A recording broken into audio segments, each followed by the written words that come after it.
I like to give things away that have taken me time or a lot of love and a lot of thought. And I only do stuff like this for my family and close friends. Something that's just investing time, that you care about those people enough.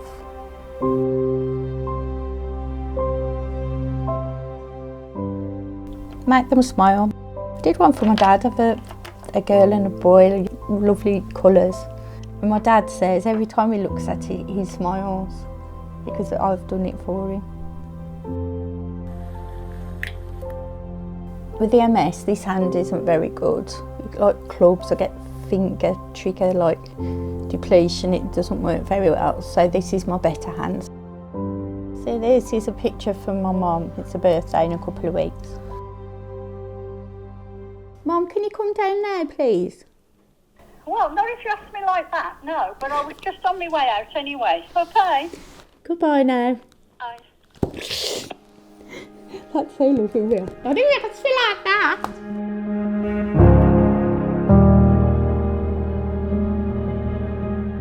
I was diagnosed with primary progressive multiple sclerosis 12 years ago. My work colleagues had said, "Oh, why do you keep dragging your leg?" And I was like, "Shut up, it's fine." But I knew deep down it probably wasn't fine, and that I was scared to go and have it investigated. I thought back to when I was as a student nurse and we were on medicine and there were bed-bound patients who couldn't swallow, got permanent catheters in. With nursing, it's like you care for other people, but nobody can care for you. It's just not a done thing. Everybody, you know, "Oh, I love my job." No, I really love my job, because to me, when I put that uniform on, I couldn't think about me. I couldn't worry about what the future holds.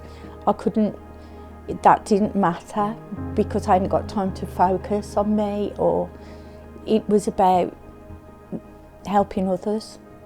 And it was part of who I am. It's hard to separate the nurse from the mum and the wife and the daughter. From 17 I started nursing, and I just retired 18 months ago, and I'm 52. I don't really want to say my age, but there you go. Is my boogie? Yes. Whoop. Ready? 2, 1. Whoop. Me and John have been married for 25 years. Throw in that I've not had great health for the last 12 years, really. And I think, like everybody, we struggle at times, but I think that we could be with nobody else because we know too much about each other and I'd have to kill him. No, honestly, we love each other, and through it all, through the tough times and some really hard times, we've remained together and pulled together still.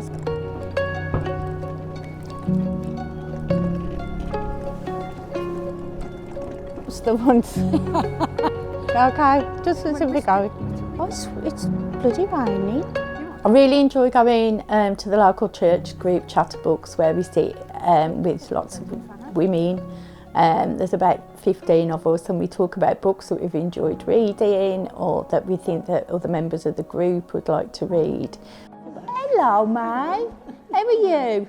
Hello, young Carol. It's all right. How are you? Hi, Sheila. How are you doing? Are you all right? Have you got an inhaler or anything? But it's sociable as well. It's such a sociable thing, and we have a real good laugh.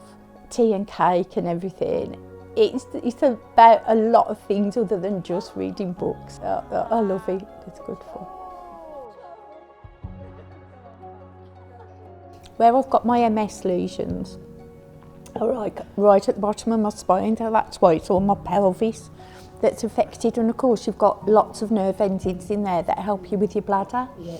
Well, mine don't work properly, so I have to catheterise. I don't have to have a bag or anything, it's just literally a couple of times a day. But we've had some fun with it. We went to Spain and I forgot them. Oh, Lord. Can you imagine? And then, so we had to go to the hospital in Ibiza and try and explain to the Spanish nurse. Well, there were some very funny pictures, I can tell you. You know what, if I can survive that, I can survive anything. GentleCath Glide got recommended to me from a telephone conversation that I had when I phoned up to order my catheters.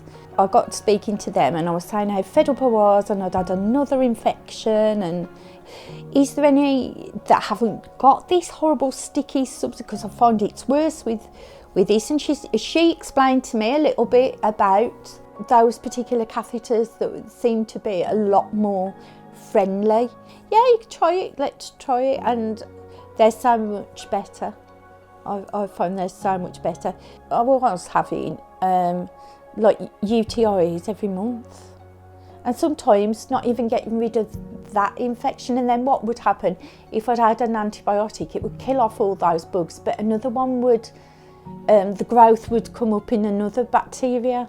Well, they once had to go into hospital because there were no oral antibiotics that would treat my infection. The only antibiotics I could have to stop me getting sepsis was intravenous antibiotics. And this is the first time in 8 years that I've ever gone 3 months without a urine infection. And that is revolutionary. I can't tell you how that impacts significantly. Oh, it was my birthday while we were away, look. And they all sang to me. Recently, September, we went, me and John, on a tour of California. So we went Los Angeles, Arizona, Grand Canyon, San Diego. The most poignant moment to me was when we did a helicopter ride, me and John, over the Grand Canyon. And it was just so breathtaking. And we couldn't speak to each other because we couldn't hear over the helicopter noise, so we were texting each other. And I just said, despite it all, no matter what life has thrown at us, no matter what boundaries or barriers have been put up for us, we've got here, we've done this. Oh, that's making me cry, because that was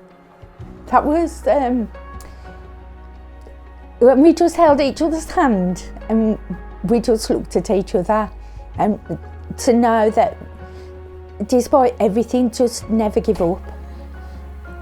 It was just, it doesn't seem like we've done it now. Now I look back, it just doesn't seem like I did that. How did I do that? How did I do that? I've still got something to offer, and there's life in the old dog yet, and though I can't do what I wanted, how I wanted, and physically, I can still participate with my family and my friends. That's what I think.